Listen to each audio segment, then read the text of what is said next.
نحمدہ ونصلی ونسلم علی رسولہ الکریم اما بعد قال النبی صلی اللہ تعالی علیہ وسلم اغتنم فراغک قبل شغلک او کما قال علیہ الصلاۃ والسلام۔ آپ علیہ الصلاۃ والسلام نے فرمایا، اپنے فارغ وقت کو مشغولیت سے پہلے غنیمت سمجھ۔ اس حدیث مبارکہ کے اندر آپ علیہ الصلاۃ والسلام نے ایک صاحب ایمان شخص کو اپنی فانی زندگی کے اوقات اور ادوار کو بہت زیادہ احتیاط اور سوچ سمجھ کر گزارنے کی ترغیب دی ہے، اور یہ انسان کو دعوت فکر دی ہے کہ ہر وقت اپنے ذہن میں یہ استحضار رکھے کہ یہ جو بھی میرے اوپر وقت گزر رہا ہے اس کے ایک ایک سیکنڈ کی قیامت کے دن مجھ سے پوچھ ہوگی۔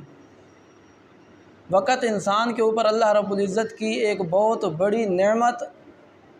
اور بہت بڑی غنیمت ہے انسان کے لیے، لیکن انسان کو اس کی فکر نہیں ہے۔ انسان کی زندگی کی مثال ایک بزرگ فرماتے ہیں کہ مجھے ایک برف بیچنے والے آدمی سے بہت بڑی عبرت اور نصیحت حاصل ہوئی کہ وہ برف بیچ رہا تھا اور صدا لگا رہا تھا کہ لوگوں میرے پاس تھوڑی سی برف رہ گئی ہے، اس کو خرید لو، یہ ایک ایک سیکنڈ میں پگھل رہی ہے، ایسا نہ ہو کہ یہ برف پگھل جائے اور میری ساری پونجی ضائع ہو جائے۔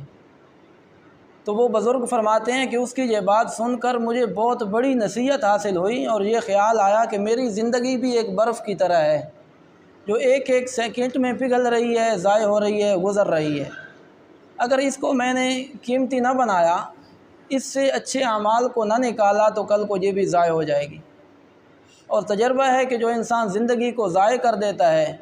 تو کل کو زندگی اس کو ضائع کر دے گی۔ جو وقت کو ضائع کرتا ہے وقت کل اس کو ضائع کر دے گا اور پھر وہ پچھتائے گا۔ جہنم کے اندر جا کر اللہ رب العزت سے کہے گا، ربنا اخرجنا نعمل صالحا، کہ یا اللہ مجھے جہنم کے اندر سے نکال، صرف 2 منٹ کا مجھے وقت دے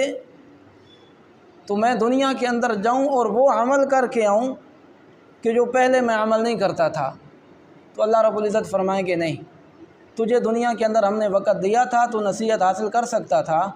لیکن تو نے نصیحت حاصل نہیں کی، اب جو کچھ ہونا تھا ہو گیا، فذوقوا فما للظالمین من نصیر، اب جہنم کے عذاب کو ہی چکھتا رہے، تیرا کوئی مددگار نہیں ہے۔ تو زندگی کا ایک ایک لمحہ بہت قیمتی ہے۔ آپ علیہ الصلاۃ والسلام نے فرمایا، حضرت انس بن مالک رضی اللہ تعالیٰ عنہ سے روایت ہے کہ اگر قیامت قائم ہو جائے اور کسی کے پاس ایک چھوٹا سا پودا لگانے کا وقت ہو، یعنی کہ اس کے ذہن میں یہ بات ہو کہ حساب کتاب شروع ہونے سے پہلے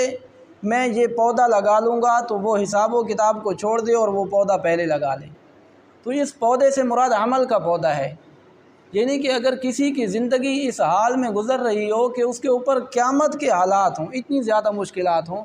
لیکن اس میں سے اس کو کچھ سیکنڈ مل جائیں کہ وہ نیک عمل کر سکتا ہے،